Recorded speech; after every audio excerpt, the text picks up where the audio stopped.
Try it again.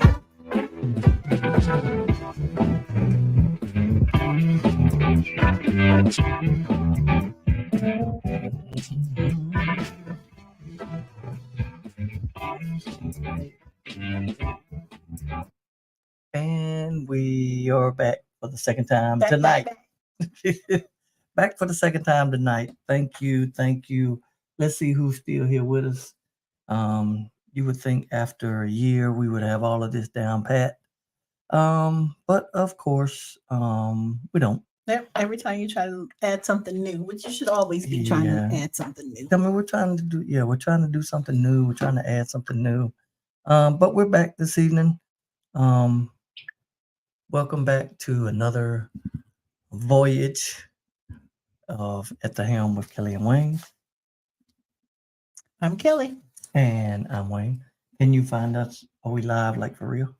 I think so. Okay, you got us. So yeah, there were some plans to do some things this evening. I'm scared to try again. There was a video I was trying to show. So I don't know. Do I want to try it again? Or do I not want to try it again? Let me try it. Yeah, let's see if we can do this. Well, there's nobody here yet. So. Oh, there's nobody here yet? I mean, this is the perfect time to try it, is what I'm saying. Don't have to come back. They'll catch it. Okay. Yeah, they'll catch up. All right, so let's try this. Let's try this. Let's try this. Oh, let me get the let me get this first. So you can still see us over there. That's what I need to be able to see. That's what I need to be able to see. While we're looking, nobody's still on. We're still by ourselves. I mean, people are going to see this. Mm-hmm. Yeah, people are going to see this while we're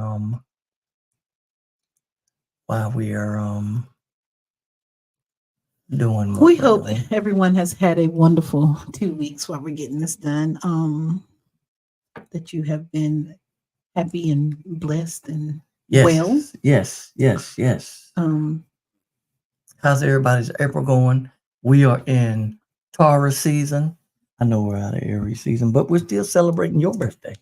I mean, until there's another birthday in this house, this is my birthday. Yeah, I mean, so we got another one coming up. Your baby boy will be coming soon. Celebrate his birthday. So what's everybody doing for the weekend? Everybody have a jam-packed weekend? It looks like here in Raleigh-Durham, it's gonna start raining on Saturday and not stop until Wednesday. So any plans that you have, I hope that they are inside where they are dry. What I just did. So the one person we had a while ago, we're just go. Yep. Just sticking your shenanigans. Right. Let's see. Can you see that? Still don't see nothing? Not yet. Okay, here we go. But I have a delay here too, so. Somebody's killing poor people, and it's going on. Yeah. When COVID happened, poor people were dying at a rate already of 800 people a day. Before COVID, if you went to a funeral every single day, it would take you 600 years to attend all the funerals of the people who will die from the ravages of policy violence, poverty, and low wages in America in just 1 year. It would take you 2 years and 19 days to go to all of the funerals of the people that will die today, and oftentimes silence. Nobody talks about this political genocide, but we are determined today to remember their death and be a resurrection of voting power and voice power like never before. Economic justice and saving this democracy are deeply connected. We, as a nation, must listen to the demands of the poor, who are pushing and will continue to push political candidates and elected leaders to lift from the bottom so that everybody can. Resurrection of voting power. We are the poor. the marginalized, and the underpaid.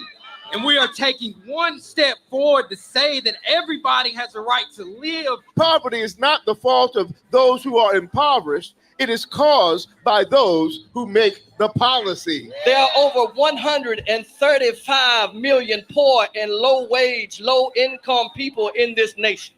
The biggest block of potential voters by far is low-income, low-wage voters.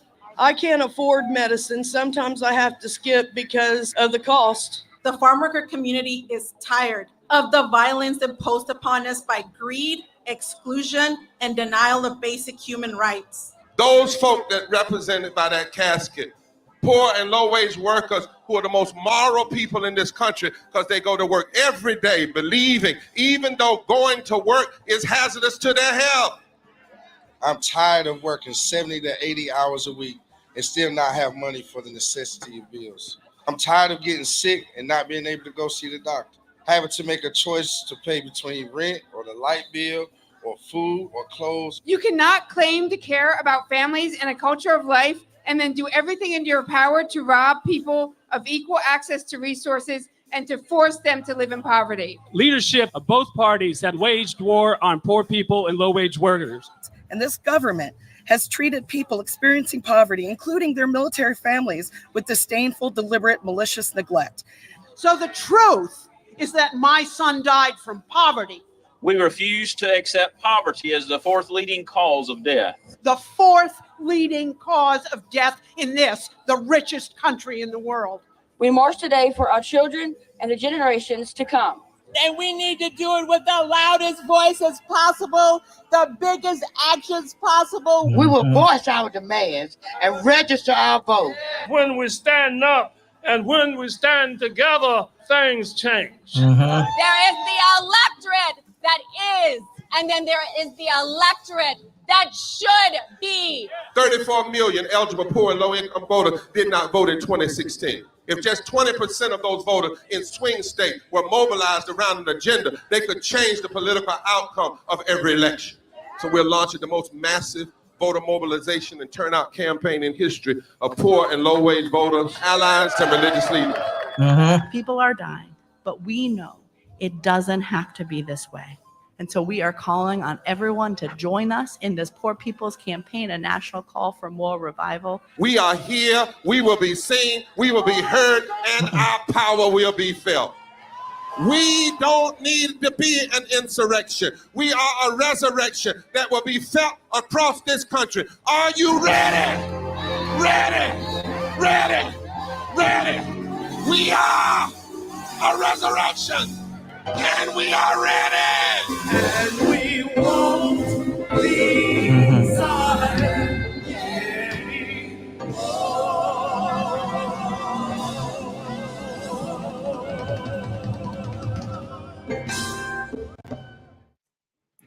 Save the date. All right, save the date, save the date, save the date. Those were videos from March 2nd, all around this country, 33 states plus DC, who came together on that day to proclaim poverty as the fourth leading cause of death, to stand at state houses around again this country, to continue to share, continue to make noise, and let people know that we are tired of you hurting our brothers and sisters, and we won't be silent anymore. Leading up to June 29th, which we will be in DC, where all of those 33 states are organizing and mobilizing, bring people from all over this country, and some from even around the globe to join us on December 29th, to not only share that, but many other messages and many other things that need to be dealt with, issues in this nation. So save the date, June 29th. And I told you that that was a little interject that time. So the video for leading up to March the 2nd was always good, but that's a good promo video. That's good. Yes. I've seen it a couple times, but that seems like it got a little better. So okay. So yeah, so we hope that as always you are that grabs your attention when you hear those numbers that 800 people die every day from poverty in this, the richest country. We would hope that that would give you an unction to speak to those who are in power, who keep legislating this policy violence against the most vulnerable of our brothers and sisters, and that you would join in with the Poor People's Campaign, either by visiting the website, donating, joining us at Capitol houses, general assemblies, or going with us to DC. Mm-hmm. All of those places. So we are grateful again, and look to have everyone there. All right, so we made it through that. We got back started. So yeah, we're gonna stop having a conversation like it's just the two of us here. Oh, Let's talk to the screen. right. I'm working on another video. Right. Okay. So, again, I hope everyone's April has been good. Hope you're working and making your way toward. Looks like spring is not going to be around long. Looks like summer is on the way. So I hope everyone is getting prepared. Hope everyone is good. Hope everyone is well. So what's been happening here? We have been in the last 2 weeks. Oh, what have we been? Super busy. What do we do the last 2 weeks? You're not talking to Zena? So I don't know the way my mind works. I'm going to go back to maybe the last thing. So this past weekend, we actually hosted a meet and greet for someone who's running for the General Assembly and who is going to be in our district. So we hosted a meet and greet for Miss Sophia Jackson. If you would like to donate to someone, a Black woman who is running for office, and not just because she's Black, that she's qualified, that she is totally opposite of what we currently have in that seat, who would take money from our public schools to the tune of right now another $64 million, I think they just found, to give to these charter school programs. Someone who is concerned about children, who not just say that they're pro-life, but who actively wants to fund Head Start programs, who actually wants to fund pre-K programs, who wants children to have access to health care, who wants children's parents to have a working living wage. So we were glad to be able to host that. This is what we talk about when we say get involved. Like you have to. We can no longer afford to be spectators when it comes to this political arena, because the other side, and I mean, there's no question about which side, the other side is actively seeking to wipe us off the map. And that is not hyperbole. They are actively working to roll everything back. I was in a conversation with one of my aunties today, who is 76 years old, who remembers the time when her parents could not take her to a movie theater and they were able to sit among the general population, who remembers the time when her parents had to go through the back door of businesses to give people their money. And she has pretty much said, I cannot go back to that. So we act like that is so far behind us, when there are still people who are living who remembers this. And these people who are actively working to roll back these freedoms. And that's what it is. They're rolling back everything. And they're telling us to our face that this is what they want to do. I was listening to somebody, I think in Iowa the other day, they want to establish a space where a young white man from Iowa could go to school and feel like he's in a safe space. Yes. So all of the DEI programs and everything. I wanted that to just sit for a minute. You want a young white man to be able to go somewhere and feel like he's in a safe space? Okay. So, but they're saying these things and they're saying these things out loud. And so, yeah, so they're rolling back there. They want you to think that DEI, I think what they're saying is didn't earn it. Is what the other side is saying DEI is for, because they always seek to minimize the contributions of Black people, because they know once you open the playing field and you level it, that we own it. And so they want to always engage in this negative propaganda. That anytime that you see a Black face, that you want to say to them that they didn't earn it. But in reality, what we know, and this was interesting that, there was a meeting this week that Wayne was in that was mostly white people, I heard a white man say that he has been in position to give people jobs, and he intentionally did not give them to Black people, whether they were qualified or not. Mm-hmm. So he probably hired a non-qualified white person when a qualified Black person would have been better for the job. But they don't ever talk about that. They always want it to seem like Black people are undeserving and that we're asking for something that we're not asking for. We are not. We just ask, first of all, leave us alone. We have gone and we've done what the people said to do. Go get educated. We've done that. We are actively increasing our skill set, so we're doing that. So don't be sidelined and don't be fooled by these people who would want to say to you that you're not deserving of the places where you are commanding space. But also don't be lulled to sleep and not get out and vote. And at the last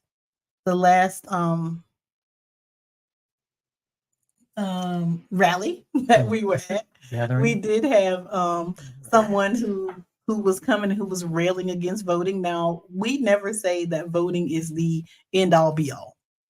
Voting is not. Voting may be number 5 or 6 on your list. And then after voting, there is probably another 15 or 16 things that you should do. But voting is going to be one of the equalizers.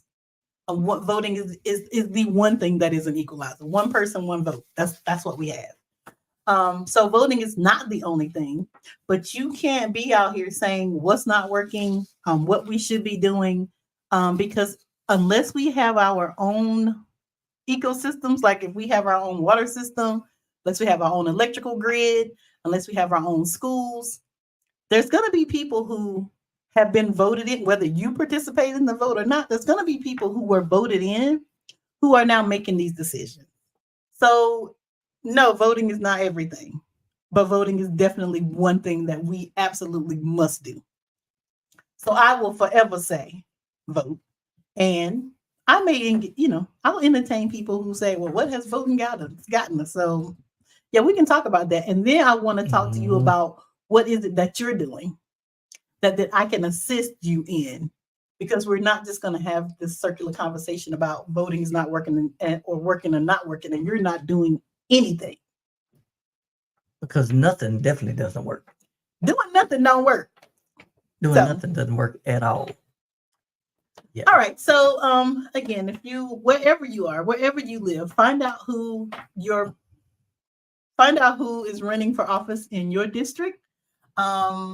I think every seat in the House of Representatives in DC is up. And I believe every seat in the General Assembly. I don't know. I do know every seat in the national, all of those seats are up. So wherever you live, and in our county, the superintendent is very important. That seat is up. Mm-hmm. In our state, the governor's race is up. That is super important because we have a madman that is running. Yes. Yeah. So again, be involved, be engaged, because these people, one of my favorite quotes is, elected officials, when left alone, become politicians. Mm-hmm. Elected officials, when engaged by the people, become servants of the people.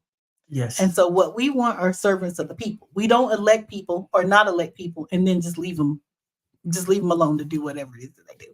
No. So that's when we have issues. I don't want to bore y'all because we do this every week, and we're going to continue to do this every week. We're going to talk about voting. Yes. We're going to talk about voting until the vote, and then we're going to talk about voting after the vote. Yeah, because after the vote, you got to hold them accountable. And you said, all the seats are up. So all of the, there's a lot of people who are like, you know what, let's just let it crumble. Let's let it burn down, and then we'll start over.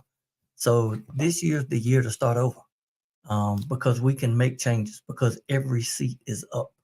Every seat is up. So all we have to do is get out there and make our voices heard, make our voices heard. And, we've talked about this before. Voting, like you said, is not just the only thing.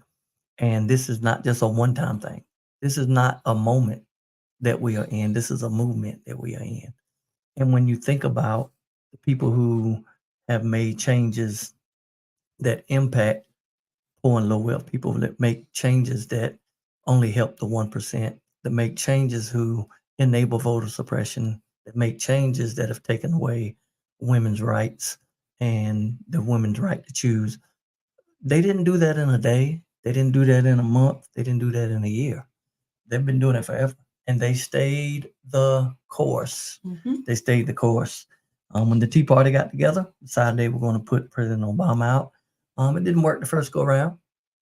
They didn't quit. They didn't say, you know what, I'm tired. I'm quitting. I'm not voting anymore. They did take over Congress. They did. But in 2010. Yeah. And have been enacting terror ever since. Yeah. But they didn't quit. Yeah, they didn't quit. They continued and continued and continued. So, it's just not a one-time thing. We have to continue to fight, and continue to do.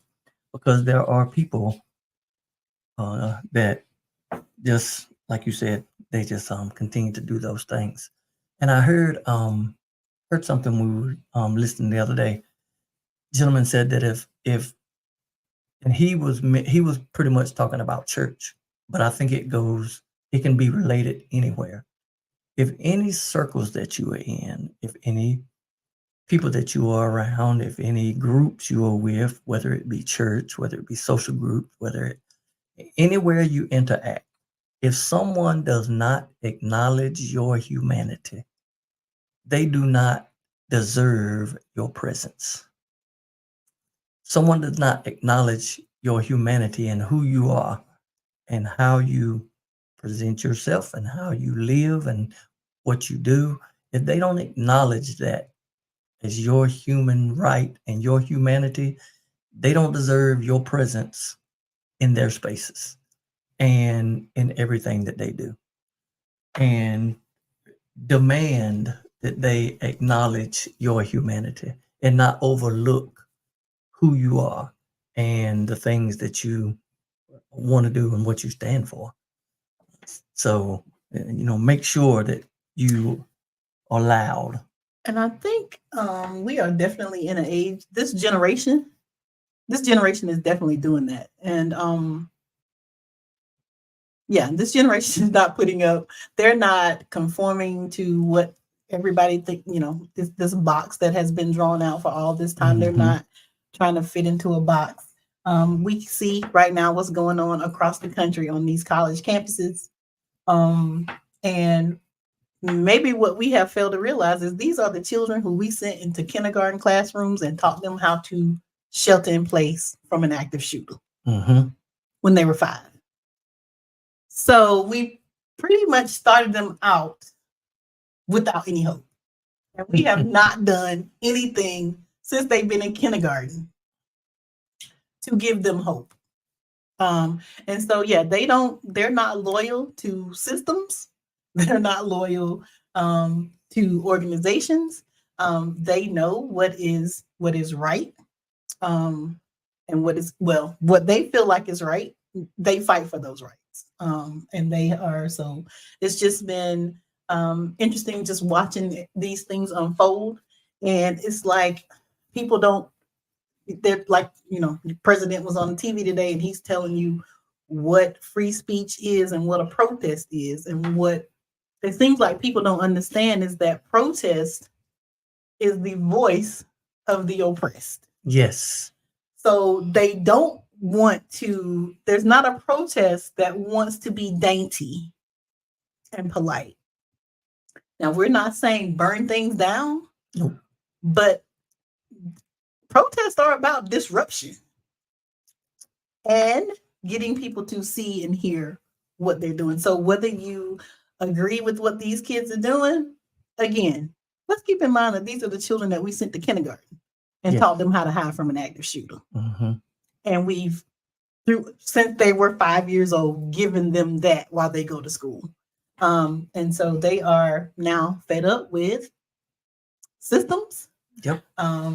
They are wanting to have their voice heard. They are letting people know that genocide is not acceptable, and any participation in genocide, and I'm talking about genocide anywhere. You might have heard in the video, Bishop Barber talked about political genocide.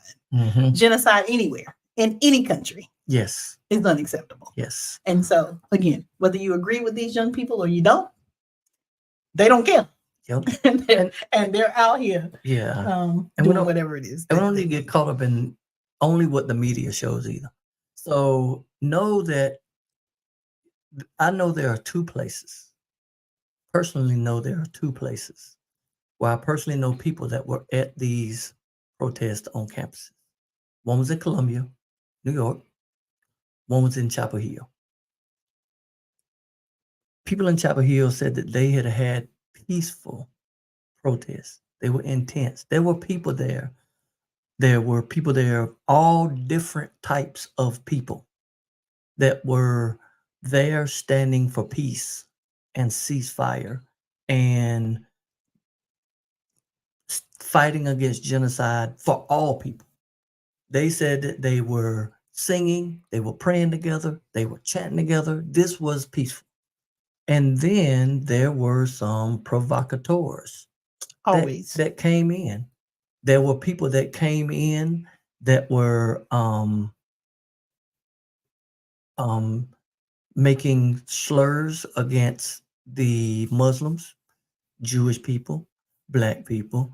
These were the people that came in and tried to disrupt peaceful protests. But see, the media just wants to show all of the mayhem and don't want to get the entire story. So the people who are really out trying to protest, when we say peaceful, and trying to still somewhat disrupt the norm of life because they are on a campus, and they were not out there trying to tear down a building. They weren't up there trying to tear down a flag. They weren't up there. And I don't know if it was which one it was, but the chant that I loved the most that I heard was, "There's no riot going on here." There is no riot here. Why are you in riot gear? Yeah, there is no riot here. Why are you in riot gear? So when we see the police show up, they show up ready. They're the ones that show up with the enforcement. They're the ones that show up with the riot gear and once we call out the National Guard, like it's a whole different thing. Yes. Patrick said protest is about making somebody uncomfortable. Absolutely. Exactly. Why would we show up? Why would we show up to protest if we're just gonna stand on the sidelines and not disrupt things? Again, protest is the voice of the oppressed and the unheard. And it is what it is. Yes. Yeah. So but yes, tell us what you think. Tell us what you think about people may not be able to graduate. Yeah. People may not be able, well, they're going to get a diploma. They may not be able to walk the stage. Yeah. And then on the other side, what people are protesting. People are protesting genocide.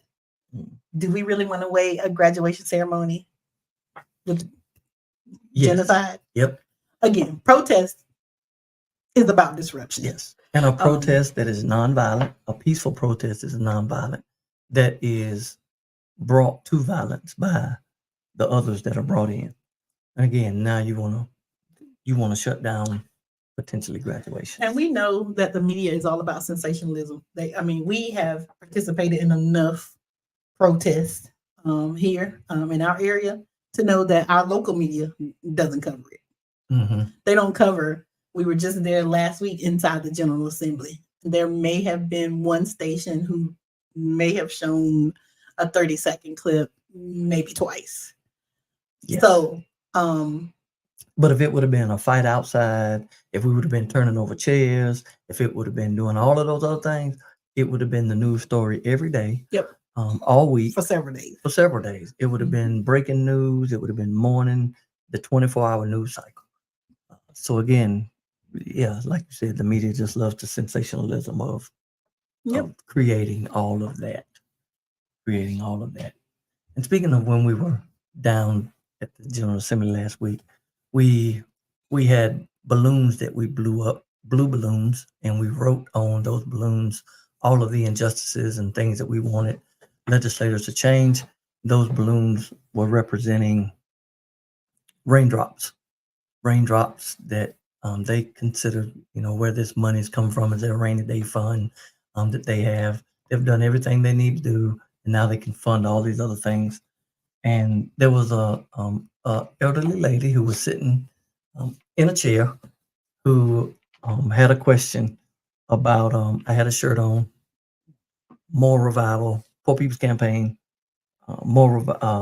National Call for More Revival. Yep. Yes. So she asked, the question, what is moral? What is a revival? So she's acting like she don't know nothing.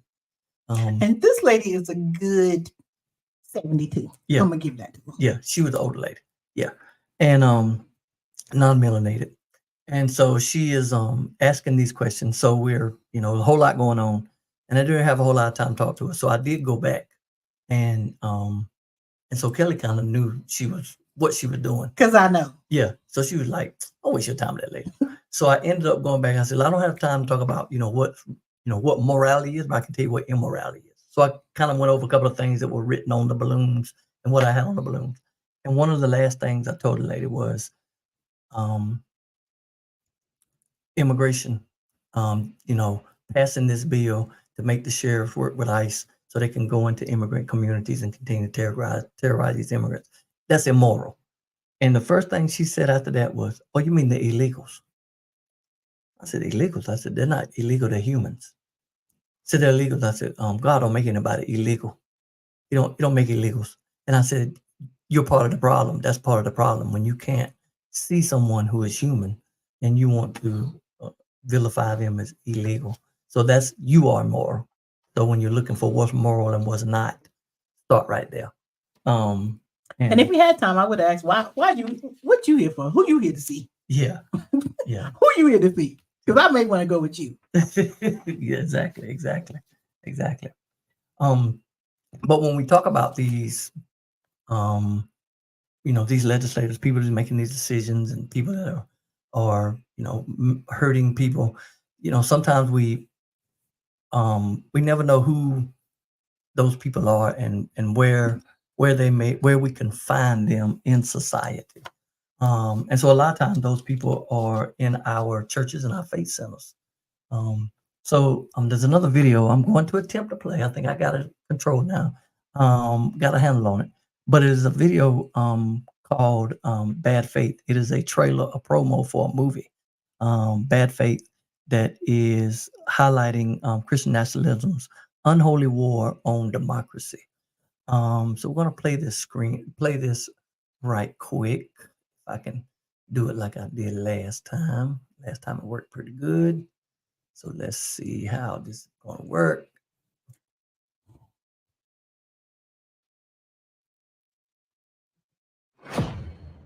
Everything can be reduced to right and wrong.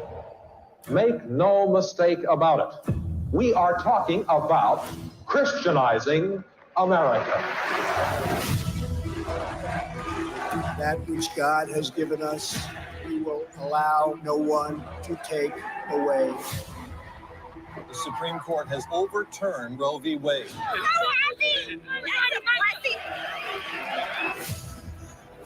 We will make America great again. It's time for us people to come out of the churches. Christian nationalism uses religion to justify all kinds of evil. Christian nationalism has been a political tool for centuries. It has nothing to do with Christianity. It's about power and politics. The goal is to enshrine Christian identity as the law of the land. To reclaim the United States for God. You can't take over society unless you take over the 7 pillars, and they've gone one by one to do it. We want total war. We are the Christian Taliban. We need to force the people to believe what we believe. When government is in the hands of godly men, it is good. But in the hands of all others, it is evil.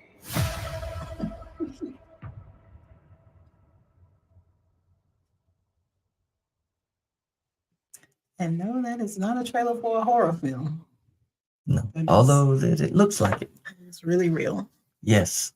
So anyone that's interested, there will be a showing of this movie. It's a documentary, and it'll be showing in Raleigh on May the 18th.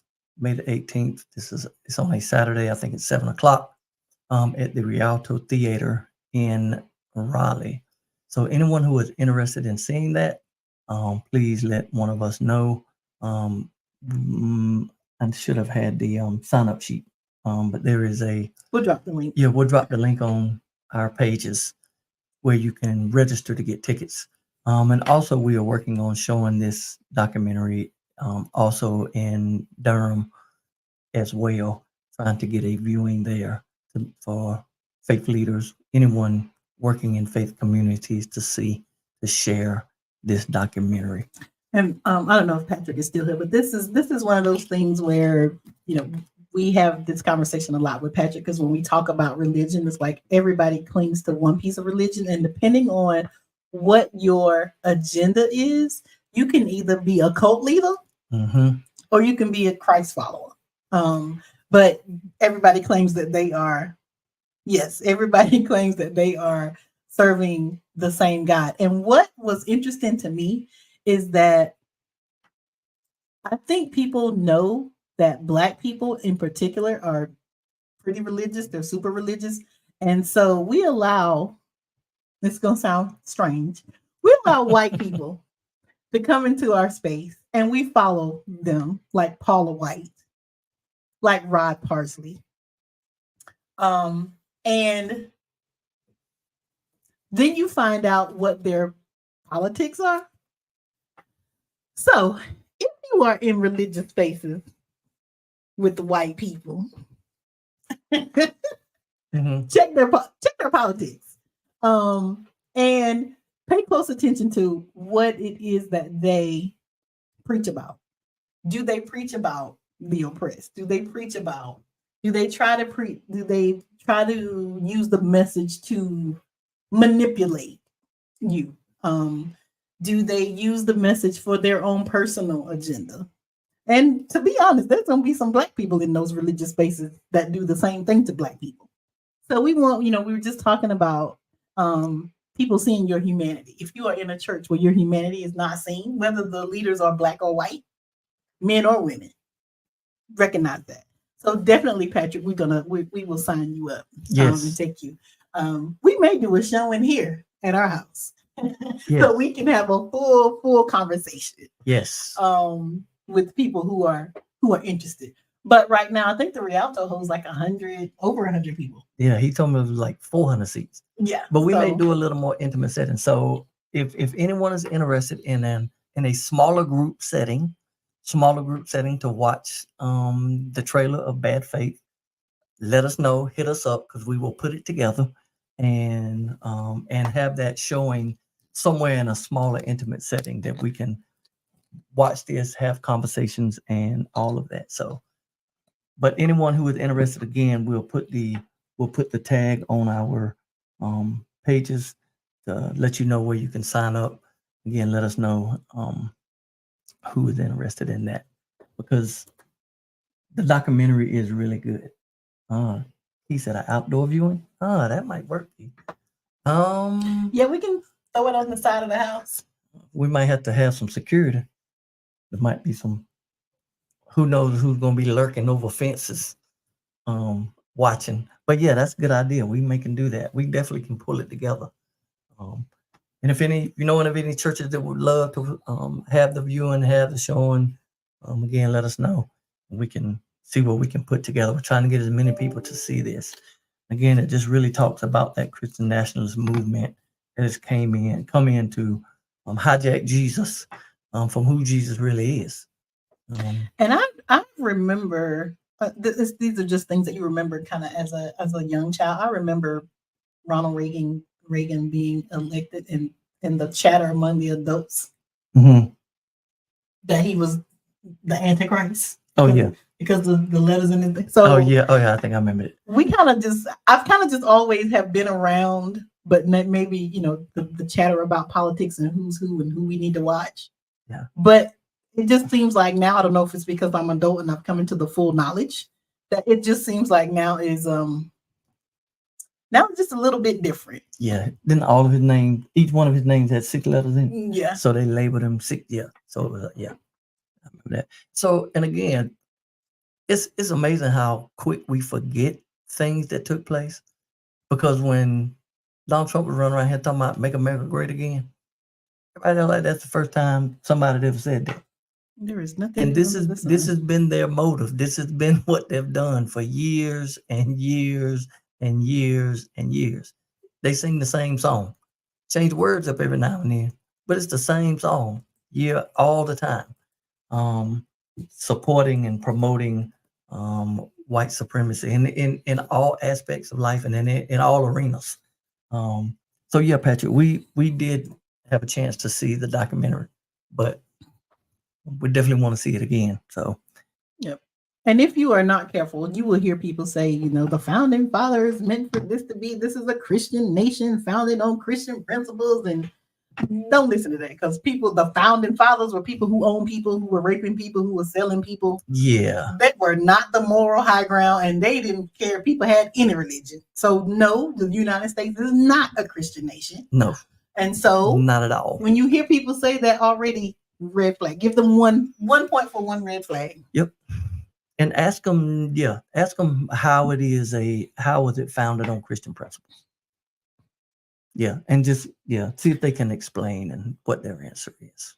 Yeah, and then have them talk to you about the Second Amendment. That's just not about gun rights, but it's also about freedom of or from religion. Yes. Yes. Just foolish. It is. It just continues. It continues. It continues. It continues. Again, this is why we read, to study thyself. We study to show thyself approved. Yes. Yes. We study. You have to. You have to know, because But yeah, so I dropped the link in the chat. So if you're interested in seeing it at the Rialto, what's the date? May the 18th. May the 18th. It's a Saturday. May the 18th, Saturday night. Seems like I just actually, if we had something to do, but and I put it on the calendar. So yeah, May the 18th, Saturday night in Raleigh.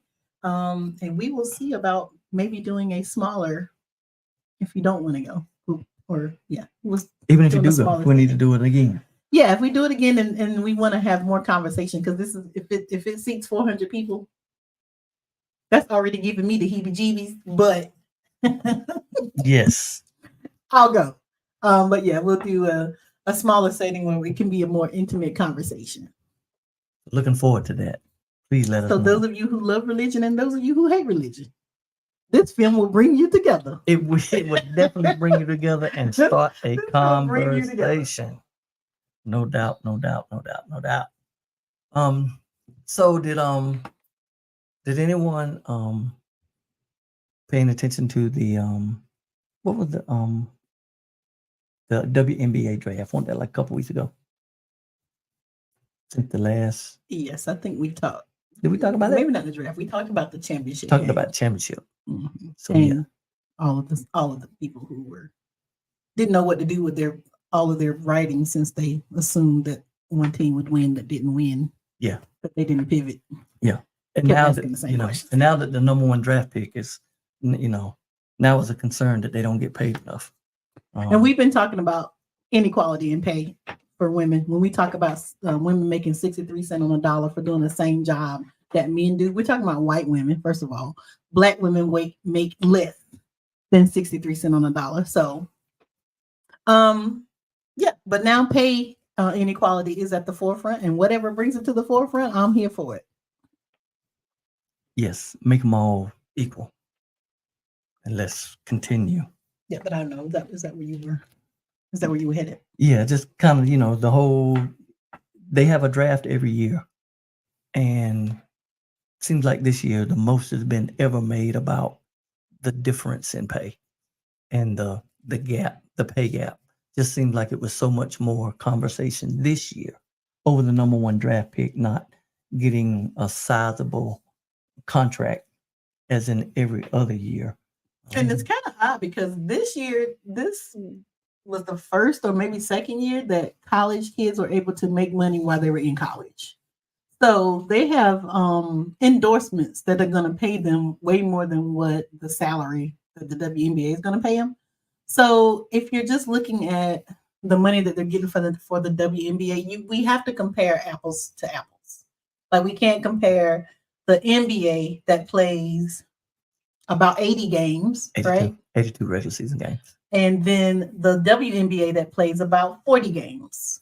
So you're already talking about half the work. So when I say we're talking about pay equity, we talk about people doing the same exact job. So if they were playing 80 games, then maybe we can look at that. I kind of get about the money where they talk about how much money the NBA brings in and the money that the WNBA brings in. Because I went to a college where rowing won't bring in no money. I think we talked about that. Yeah. Rowing and lacrosse ain't bringing in the money. Football and basketball on the backs of black men were bringing in the money, and it subsidized all these other sports that the majority white people. Patrick, I think we had a conversation about this too. We have like the best conversations. We had a conversation about this a long time ago when it was happening, when somebody came out and said that, and people were up in arms about the truth. People always be up in arms about the truth. But yeah, so if we really, I don't know. Again, I'm not really following it. We can talk about my shirt in a minute. But if the NBA, the WNBA, if they want, in the grand scheme of things, these are people who are doing what they love to do and would probably go play basketball for free. So I'm not crying no tears for nobody in the WNBA or the NBA, because I will dribble a basketball or ride the bench for $70,000 a year. I would do it. Oh yeah. I know, not even for 40 games. I would ride the bench for $70,000 for 40 games. I would do it. Yes, I would. So I don't feel horrible for them. But I do stand in the gap for pay equity. So there you have it. I see you said something about your shirt. Wow. Well, so this is going to be my de-embarkation. We're going to try to get out of here on time. How much time I got? I got something. I got one more thing. Go ahead. No. That's at the end. That's at the end. You know what I'm talking about. My shirt is a Pass the Baton shirt. I don't know if you can see it. Pass the Baton, and it's the Ballers edition. And on the back of my shirt, it says Lloyd, Russell, Johnson, Jordan, and James. So Earl Lloyd, who was the first black man to play basketball in the NBA. And it just kind of talks about not necessarily who's the best. We're not getting into that. But who kind of changed the game at every angle? Who changed the game? So Earl Lloyd, of course, changed the game, being the first black man, who then passed the baton to Bill Russell, who continued to change the game, who passed the ball to Magic Johnson, who passed the ball to Michael Jordan, who we know changed the game, who now has passed the baton to LeBron James, who was holding on, according to my shirt, is still holding on to it. They should have put Kobe on. Go ahead. Yeah, I don't. So anyway, in this month of May, which is we're going to call it just Women's Month because we have Mother's Day in May. I just want to speak to my sisters, the mothers, the aunties, the nieces, about passing the baton to the next person. Like, what legacy are we leaving? What preparations are we making for the world when we are no longer able to do the things that we do? Who are we bringing along? Who are we passing the baton to? Who are we sharing the responsibility with? So I want us to speak to the women this month, that we would pour into another woman, another girl, to just encourage them, lift them up, find out what their dreams and goals are, and see what it is that we can help. How can we help them get there? Again, I always talk about creating the world for 92-year-old Kelly. Like, what am I doing right now to prepare to be in the world with 92-year-old Kelly? I would love to say that I am cultivating minds. And so again, I just would encourage all women in this Women's Month to intentionally engage with another girl, young woman, or older woman, and just kind of, again, pass the baton, share the responsibilities, give them an encouraging word, prop them up, lift them up. Yeah. And this month of May. And that is it. And when you said May, I mean, I knew it was May, but I kind of hit. That means half the year is like almost gone. Yep. Like May is here. So for my how you say disembarkation. As we prepare to leave our voyage this week, just wanted to reiterate again what we were talking about earlier.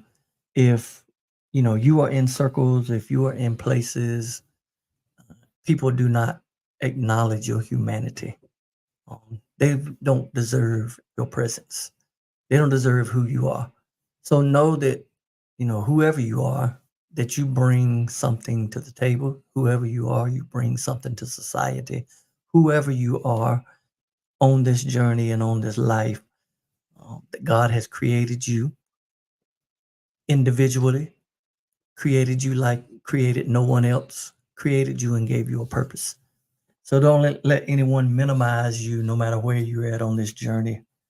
And find people who will lift you up, and find people who will validate you in your spaces and recognize who you are, again, no matter where you're at on this journey. And also, kind of like you were saying, make sure that we do that to someone else. Make sure we make someone else feel valued and feel important and feel some worth in this life. When we dealing with society now that pretty much, unless somebody can bring something or they can profit off of them some way, shape, or form, they feel that they have no worth and no value. But people have worth and value just in who they are and their humanity. So we can just continue to see people through the eyes of God and see people through, not like the bad faith people who say so much about what God says so little. Say so little about what God says so much. And with that, I'm going to turn around. Maybe y'all can see the back, just so you can see the back of my shirt. But go ahead, close this up. We're gonna close now. Turn around, see the back of your shirt. When you see it. Okay, I see it. Okay. Yep, there it is. So just all right. Pass the baton. Be like these people. Build up someone. Change the game. Register for Bad Faith. Reach out to us if you are interested in having a smaller setting, a smaller viewing. Continue to get engaged, continue to be engaged. And we are going to have another meet and greet for the elected officials in this area. I know we're off the boat, but people can still hear us.